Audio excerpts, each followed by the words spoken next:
Amém? Bom dia, graça e paz, meu irmão, minha irmã. Nós nos reunimos nessa manhã para podermos estudar mais um pouquinho da palavra de Deus. Está aqui eu, meu irmão Bazotti, com gratidão e felicidade nós estamos aqui, meu irmão. Bom dia. Vamos lá, então. Estamos no nosso terceiro domingo, dentro do tema Marcas de uma Igreja Santificada. O nosso texto básico está lá em Atos, capítulo 2, versículos de 42 a 47. Nós vamos começar aqui lendo novamente, pastor, né? Esse texto, como fizemos nos dois domingos anteriores. Sim. Se você quiser, o nosso estudo hoje ele é independente dos dois estudos anteriores, mas convidamos a todos, Sim, que ainda não assistiram os dois estudos anteriores, a assistirem. sim. Porque nós já abordamos aqui a questão da perseverança, do interesse pela doutrina dos apóstolos, né? Começamos no domingo passado a abordar o temor e hoje nós vamos avançar um pouquinho mais. Esse tema nós consideramos tão importante quanto dedicar dois domingos a ele. Ok. Né? Então, no domingo passado, vamos ler aqui então o nosso texto básico. Atos 2, 42 a 47. Diz assim: E perseverava no ensino dos apóstolos, na comunhão fraterna, no partir do pão e nas orações. E em toda a alma havia temor. E muitos prodígios e sinais se faziam pelos apóstolos. E todos os que tinham abraçado a fé estavam juntos e tinham tudo em comum. E vendiam suas propriedades e bens e repartiam com todos, segundo as necessidades de cada um. E perseverando unânimes todos os dias no templo. E partindo o pão em casa, comiam juntos com alegria e singeleza de coração, louvando a Deus e caindo na graça de todo o povo. E todos os dias acrescentava o Senhor à igreja aqueles que se haviam de salvar. Então, esse é o nosso texto básico. E lembrando que Atos 2, 42 a 47 vem a seguir, né, do episódio de Pentecostes. Atos capítulo 2 começa com Pentecostes. Então, essa característica que em toda a alma havia temor é um dom do Espírito Santo que se manifesta nesta igreja. Então, esse é um ponto importante. Né? E só relembrando rapidamente, no domingo passado nós vimos a diferença entre medo, né, e temor, que são duas coisas distintas. Né? Sim. Então, nós definimos medo como o quê? Como um sentimento angustiante diante da proximidade de uma situação de sofrimento físico, psíquico ou espiritual, e que, em geral, não pode ser revertida, impedida ou amenizada. Né? E nós abordamos mais a questão, né, do medo de Deus, que não faz sentido. Sim. Né? E isso com o objetivo de diferenciar daquilo que é importante para nós, que é o temor do Senhor. Sim. Enquanto que o medo é um sentimento angustiante, o temor é diferente. O temor, o que é o temor do Senhor?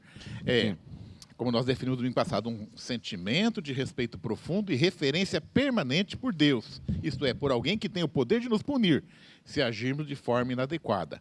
Mas o respeito existe não pelo medo da punição, mas como reconhecimento do valor daquele que é objeto do respeito. Então, medo é um sentimento angustiante. Temor é o quê? Sentimento de respeito, de referência. Deus não quer que nós tenhamos medo dele. Maravilha. Mas é importante o quê? Um sentimento de temor. Isso é importante.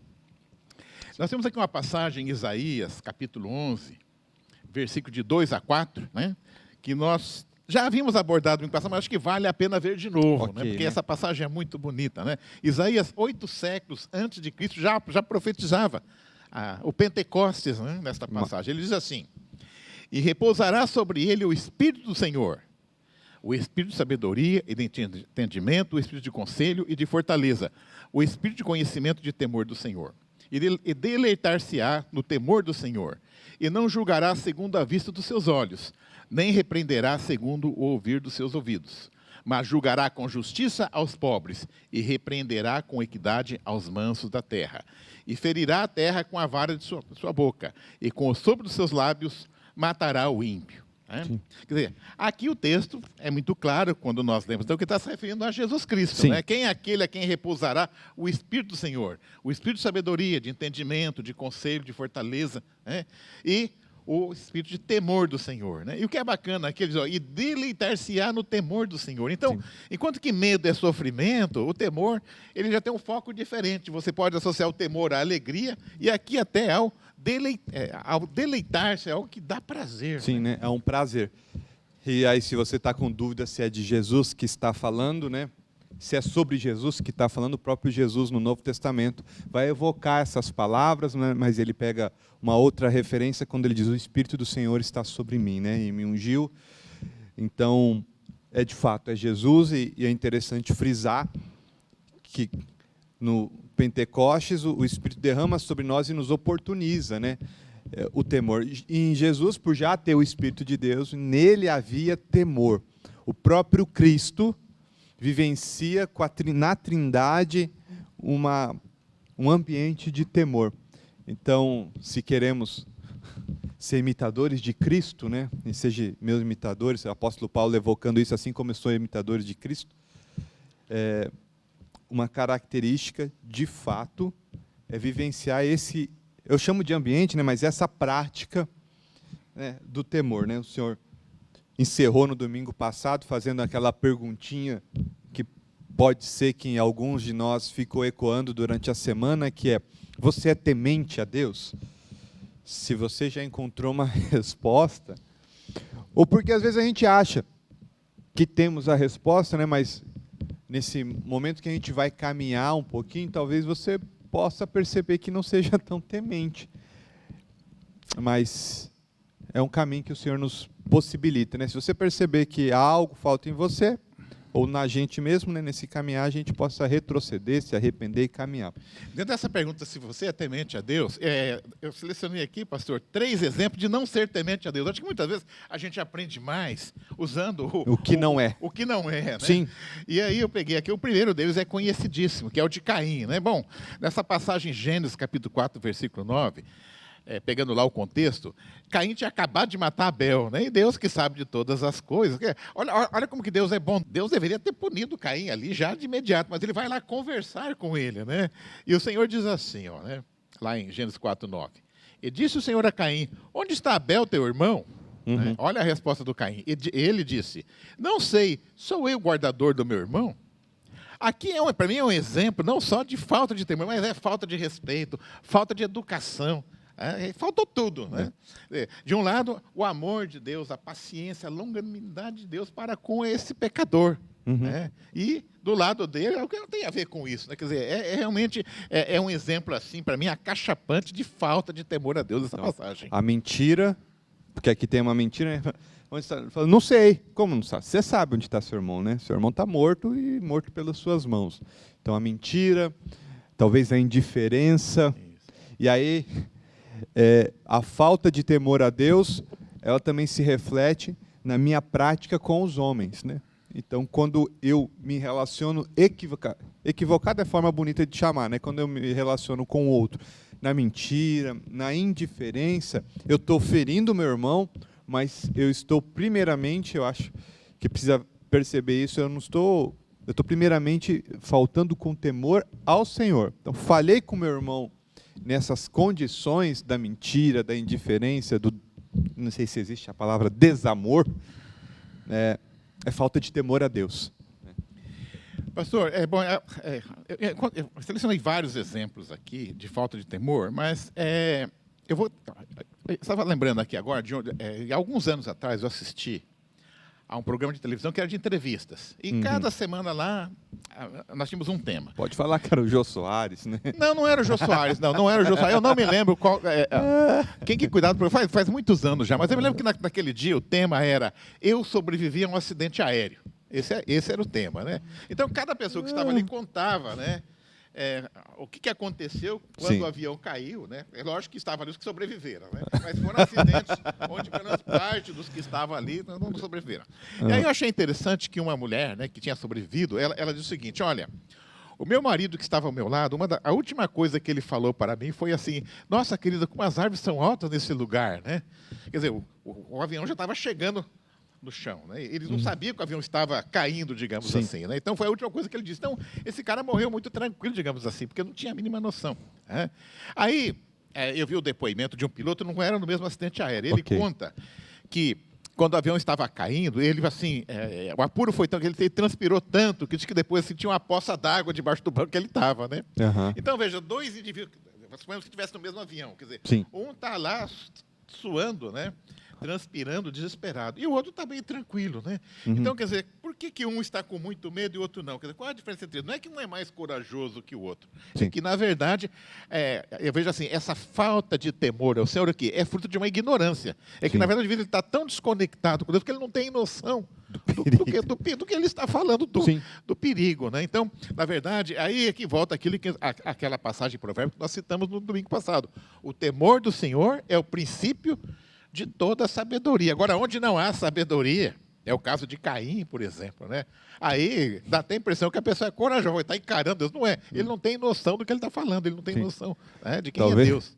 Talvez para os nossos tempos diria assim, você não sabe com quem você está falando, não. Eu acho que nesse caso, sim. Tem outro exemplo aqui que eu selecionei, vou até... Sim. É interessante, que são os genros de Ló. Todos sabem que Deus mandou os anjos para Sodoma, né? Sim. Para retirar Ló e sua família. Isso inclui, inclusive, os genros, né? Os genros de Ló, né? E como é que os rapazes reagiram lá? Está lá em Gênesis 19:14, diz assim: então foi Ló falar com seus genros, os quais vinham casar-se com suas filhas. Eles disse: sai imediatamente desse lugar, porque o Senhor está para destruir a cidade. Mas eles pensaram que ele estava brincando. Então aqui a gente sabe o que fim levou esses genros, né? Quer dizer, deu ruim. Né? Sim. Vem uma tempestade, não é nem de água a tempestade, é uma tempestade, sei lá, um meteoro, sei lá, vai chover fogo do céu. E os caras estão lá, eu acho que ele está brincando, né? Sim. Então eu vejo que muitas vezes, né, essa falta de temor leva ao quê? A um comportamento até suicida, digamos assim. Sim. Ficar em Sodoma ali foi suicídio. Foi suicídio, né? Então, e nós temos muitos exemplos, né, que mostram isso. Onde a pessoa ela não tem uma intimidade com Deus, uma conexão com Deus, ela acaba tendo esse comportamento. Por falar em intimidade, veja bem, por isso que nós enfatizamos bastante no domingo passado, não é lógico você ter medo de Deus. Se você tem medo, você não tem intimidade. Então, para você ter intimidade, no lugar do medo, você tem que ter o temor, que é o quê? Uma reverência, um respeito. Eu até, pastor, vejo da seguinte forma, vamos imaginar o seguinte: o indivíduo ele tem um patrão. Sim. E ele vai receber o patrão na casa dele, o patrão vai almoçar na casa dele, né? Então, quer dizer, o patrão tem o poder de mandá-lo embora. Mas ele não está preocupado com isso. Ele vai receber o patrão, então ele quer saber de que comida eu vou preparar, né? O que o patrão gosta. Quer dizer, então, ele tem a consideração. Acho que com Deus também é assim. Nós nos relacionamos com Deus não com medo. Não, eu tenho que dar bem, porque eu vou para o inferno. Não é esse o caminho, né? O caminho é o quê? É uma reverência. E essa reverência é o quê? É produto do conhecimento. Da palavra de Deus. Por isso que em Atos, quando a gente pega esta passagem, antes do temor vem o quê? E perseveravam na doutrina dos apóstolos. Ou seja, né, para você ter temor ou não ter temor, você tem que conhecer. Sim. Por que esses genros aqui, ou Caim, né, tiveram atitudes fora do padrão? Porque eles não conheciam. Então, lá, voltando a Atos, no texto que nós estamos estudando agora, antes do temor vem o quê? Diz assim, antes do texto. E perseverava na doutrina dos apóstolos. Ou seja, ele estudava a palavra. Ao estudar a palavra, você adquire conhecimento, e ao conhecer, você adquire o quê? Uma reverência, um respeito por um Deus, né, que pode te punir, mas você não está preocupado com isso, que você sabe que a graça de Deus está disponível. Eu poderia trazer um testemunho meu, né? Eu brinco não, de fato, quando eu fui levado à igreja quando criança e fiquei um bom tempo sem participar da igreja, e num dado momento da minha vida, o meu coração foi tomado por medo. E o medo era, se eu morrer, eu vou para o inferno. Esse era, então, a minha caminhada cristã, de fato, começa nesse sentido. Até o momento que eu começo a me relacionar com Deus e eu falo assim, o meu medo não é agora de ir para o inferno. O meu medo se tornou estar longe de Deus. Então, às vezes, a gente é tomado por um sentimento equivocado, né? Então, diante de Deus não é medo, mas é um temor, uma reverência a esse Deus. Eu fui levado pelo medo, num dado momento. Mas que ao conhecer o Senhor, se transformou, né? Na verdade, transformou em temor. Se transformou pelo conhecimento de quem era Deus. Não é um conhecimento intelectual, mas um conhecimento da experiência no relacionamento. Então, hoje muda. Hoje eu não... Assim, né? Humanamente, a gente não peca mais pelo medo da condenação, mas peca, ou não peca por não ferir o caráter de um Deus santo, né? Estar longe desse Deus. Exatamente. Pastor, dentro do tema temor, Aham. o que me chama a atenção veja bem, a nossa religião cristã, ela tem sua origem lá no judaísmo, no Antigo Testamento. Ok. E quando nós olhamos o judaísmo, a gente traz muitas coisas do judaísmo ainda hoje. Infelizmente, às vezes, a gente traz até os defeitos. Por exemplo, a seita dos fariseus que tinha lá, se a gente não se cuidar, a gente acaba entrando nela hoje aqui. Sim. Mas, assim, eles tinham assim, alguns costumes, algumas tradições que eram positivas que nós não incorporamos tanto. Uma delas que eu verifiquei é em relação ao terceiro mandamento. O terceiro mandamento diz assim: não tomarás o nome do Senhor teu Deus em vão, porque o Senhor não terá por inocente o que tomar o seu nome em vão. Mandamento número 3. Sim. E os judeus, eles têm um apreço muito grande até os dias atuais por esse mandamento. E uma das formas dele expressar esse temor, esse cuidado de não tomar o nome de Deus em vão, assim, por exemplo, em um diálogo, eles não usam a palavra Deus, eles usam uma palavra que é Hashem, Sim. que seria, traduzindo para o português, o nome. Então, nós estamos conversando aqui e você vai me dizer assim, se Deus quiser, digamos assim, se Deus quiser eu vou. Você vai dizer, então, um judeu não diria se Deus quiser, vai dizer, olha, o nome, se o nome quiser, se Hashem quiser. Então, numa conversa coloquial, numa linguagem coloquial, numa conversa informal, eles evitam usar o nome de Deus. Eles vão usar Adonai. Mas isso numa prece. Então, em um evento religioso, aí eles não usam o Hashem, eles vão usar o Adonai.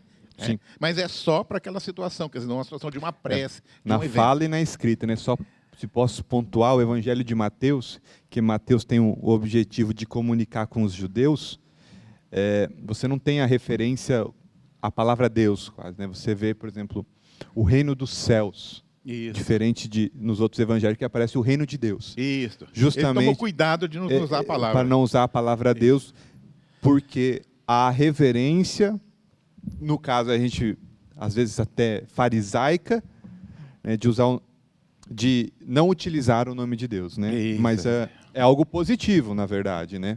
Sim. Se a gente pensar no... O princípio é bom, talvez a forma que empregada nem tanto, né? Mas... Continue.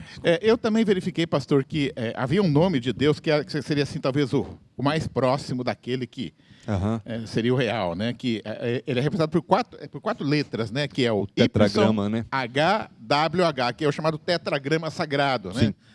E se você pegar esse YHWH, dá para colocando duas consoantes, por exemplo, depois do Y colocar um A.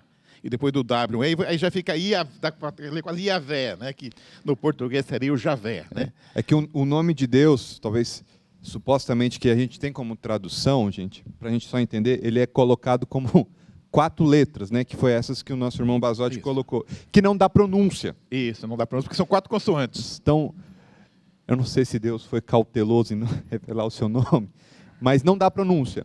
Então, a forma mais próxima que nós temos é a adesão de 2 letras, 2 vogais, que vai dar mais ou menos no Iavé ou como Javé, né? Javé, exatamente. E esse nome, né, desse tetragrama sagrado, pastor, pelo que eu li, ele só era pronunciado só pelo sumo sacerdote. Sim. E lá no Santo dos Santos, que é aquele local especial que você tem dentro do templo, e só no dia do perdão, que é o dia do Yom Kippur. Então, era algo assim... Eles eram muito cautelosos em relação a tudo que se referia a Deus. Algo que nós perdemos dentro da nossa cultura. Hoje aí você tem piadinha de Deus, tem Deus em músicas românticas. A gente usa o nome de uma forma tão banalizada, né? Então, na verdade, nós perdemos essa reverência que o judaísmo ainda mantém até hoje. E também, pastor, eu estive estudando esse tema, eles têm... um local chamado Genizá, né? Sim. A Genizá é o quê? É um local no templo, na sinagoga, onde tudo que se refere a Deus é guardado. Você imaginar o seguinte, você tem uma Bíblia, ela está rasgada, né? Então, quer dizer, vou jogar no lixo ali, né? No lixão. Dizer, então, um judeu não faz isso, ele pega, ele tem o Antigo Testamento, ele vai pegar aquele que está velho, que não dá mais para usar, ele vai levar no templo e vai colocar num local chamado Genizá, e depois é levado para o cemitério. Eles têm uma área onde é depositado esse material. Então, não é só os textos bíblicos, não. Qualquer material relativo. Eu tento que até atas de igreja, aquelas menorá, quer dizer, tudo que é ligado à religião, eles não jogam fora. Né? Tem um destino específico pelo respeito que que tem ao nome do Senhor, né? Eu li também, pastor, eu não sei se é uma regra geral, porque a gente sabe que o judaísmo ele tem muitas variantes, mas Sim. O que eu li é o seguinte: um escriba, quando ele estava escrevendo um texto sagrado, quando chegava na palavra Deus, ele parava, pegava uma pena nova, escrevia só o nome de Deus, quebrava. Acho que é para higienizar depois, né? Mas assim, então eles tinham assim, um cuidado tão grande que aquela caneta só era usada só uma vez para escrever aquela palavra. Então eles eram assim, muito cuidadosos, muito cautelosos, né? Sim. Algo que se perdeu, eu vejo assim, dentro da nossa cultura. A gente né? foi para um outro extremo, né? Exatamente. Havia um extremo religioso também, e aí é muito comum nosso, né? Quando a gente rejeita um lado, nós vamos para o outro, que também é equivocado, né? Então, eu acredito que o meio termo sempre é muito difícil da gente chegar, né? Mas também não banalizar o nome do nosso Senhor da forma que a gente vive, né? Até como o senhor mencionou, né? Tantas piadas, e não é só do mundo secular, né? O povo cristão também tem desvalorizado, né, o nome do Senhor como qualquer coisa. Um que nós usamos muito, é muito comum, é o tal do pelo amor de Deus, né? Quer dizer, as pessoas usam assim, muitas vezes em contextos até assim, muito longe de um contexto religioso. Então, em músicas também, a gente vê em piadas, né? Quer dizer, a gente tem trabalhado com esse nome realmente assim, com uma forma não cautelosa, como a Bíblia nos ensina, né? Eu selecionei aqui algumas situações para nós refletirmos aqui. Nós começamos com a pergunta: você tem tido temor a Deus? E aí a primeira questão aqui que eu vejo que é importante é em relação à casa de Deus, ao nosso templo aqui, né?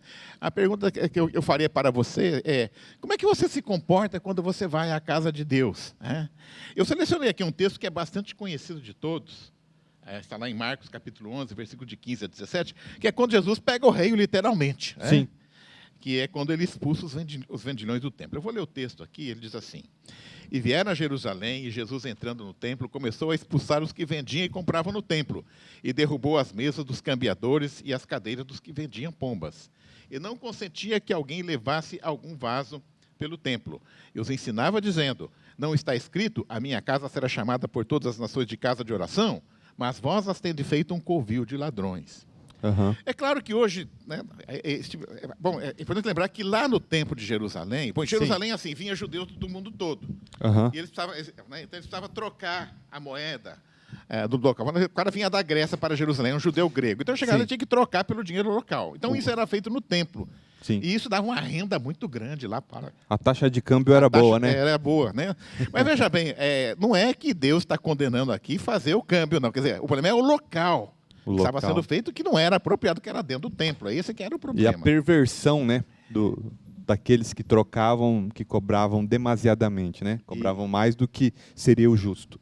Mas eu entendo aqui que o que está incomodando mais a Jesus é o local que é inapropriado. Então, veja bem, eu entendo que essa passagem ela pode ter um sentido mais amplo. Quer dizer, sim, a pergunta é: o que é inapropriado hoje? Nós não fazemos, usamos o templo como casa de câmbio. Mas eu vejo que, por exemplo, uma coisa, conversar no templo enquanto o pastor está pregando. Isso acontece.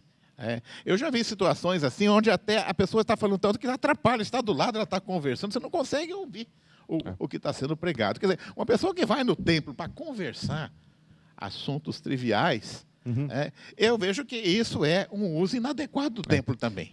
Talvez aqui valeu mencionar o testemunho do Karl Barth, né? Karl Barth é um pastor alemão, um pastor de origem alemã, para não ficar... E perguntaram uma ocasião para ele, era professor de seminário, para a gente entender o que nós estamos dizendo, por exemplo, em referência à ministração, à palavra, né? Perguntaram para o Karl Barth assim: ô Barth, como que você fica quando você vê alguns dos seus seminaristas pregando, né? Porque o Karl Barth é conhecido pela sua inteligência, intelectualidade. E ele diz assim: quando os meus seminaristas estão pregando, abrindo a palavra, abrindo a Bíblia, não são mais eles, mas o próprio Senhor que está pregando, né? A reverência referente à palavra, quando a palavra é tratada, e assim, no nosso contexto, por mais das dificuldades que a gente vê nas igrejas, mundo afora, eu ainda falo da nossa comunidade como uma comunidade que trata a palavra com reverência. E esse princípio então, estamos abrindo a palavra, seja quem for que está abrindo a palavra e ministrando a palavra, é para os meus ouvidos se atentarem a isso, porque a reverência ao Senhor, né? Talvez isso se perdeu um pouco pela grandiosidade de informações que temos, né? Então, o lugar que a gente está diante da palavra sempre tem que ser um tempo de reverência. E eu vejo dessa maneira também, reverência no sentido do temor ao Senhor. Há algum tempo atrás, pastor, eu estive um tempo de uma outra denominação e eu vi um anúncio antes de iniciar o culto que eu achei bacana. Era mais ou menos assim: nessa igreja, Deus fala com você de muitas formas, mas Ele não fala através do celular. Por favor, desligue. Né? Esse é um outro problema. Além, nós tínhamos o passado da conversa. Hoje nós temos, muitas vezes, né, a palavra está sendo ministrada lá, mas o cidadão está lá no fundo, assim, está, né, meio disfarçado, assim, né, quem vê daquilo não percebe. Mas quem está do lado do banco, né, verifica. Se a pessoa não está participando do culto, não está falando do louvor ou da pregação, ela está lá às vezes até teclando lá, né? Uhum. Só não abusa um pouquinho mais, porque se botar lá alguma coisa que tem sol, que tem música, vai chamar a atenção. Sim. Mas quer dizer, a pessoa ela vem numa igreja, vem para um culto, poxa vida, né?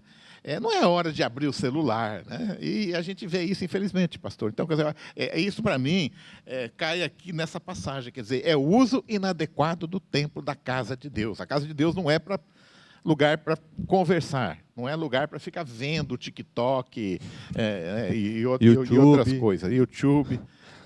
O resultado do jogo, né? De repente lá jogou lá o Corinthians com o Palmeiras, não é hora de saber qual é o resultado do jogo, né?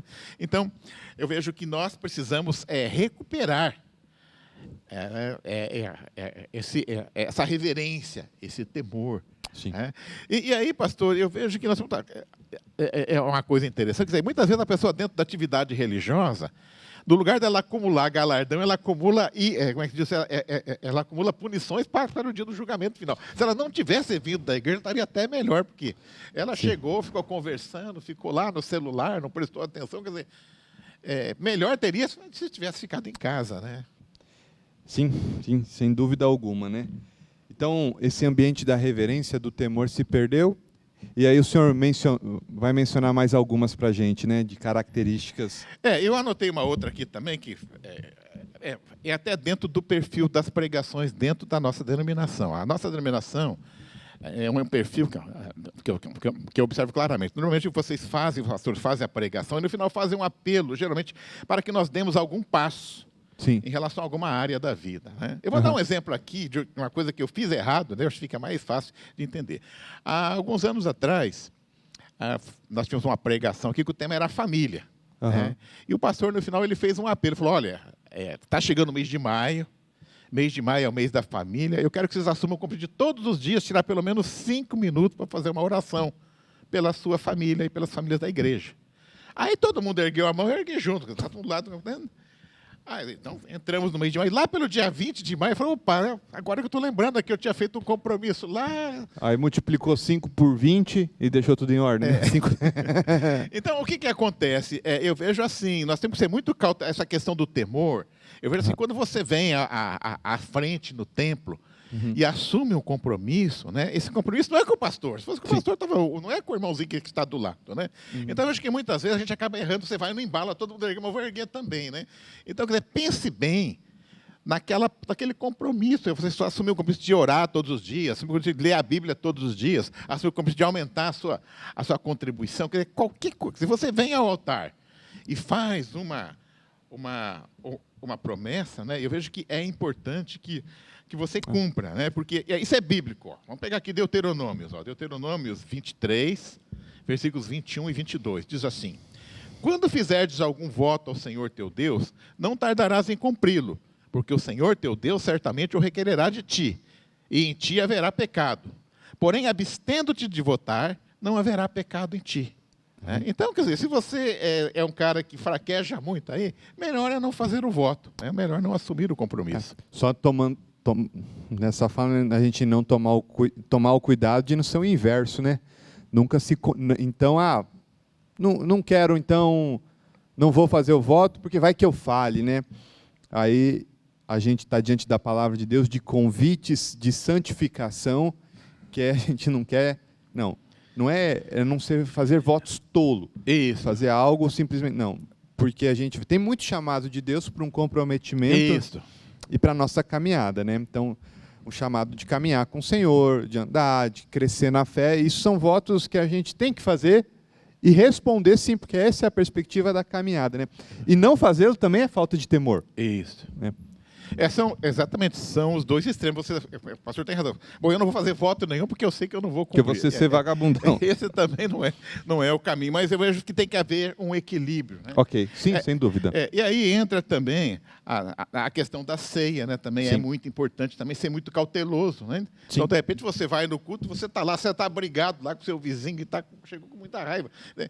Melhor não tomar a ceia naquele dia, espera primeiro, né? Acertar. Então, veja assim, nós temos que ter essa cautela, né? Ok. Porque Deus não se agrada com qualquer compromisso que não seja cumprido. Né?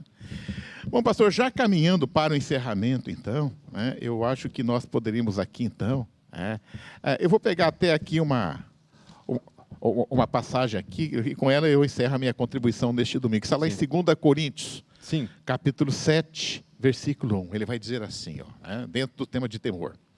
Ora, amados, pois que temos tais promessas, purifiquemo-nos de toda a imundícia da carne e do espírito, aperfeiçoando a santificação no temor de Deus. Né? Estamos falando de uma igreja santificada. Sim. É o nosso tema. Né?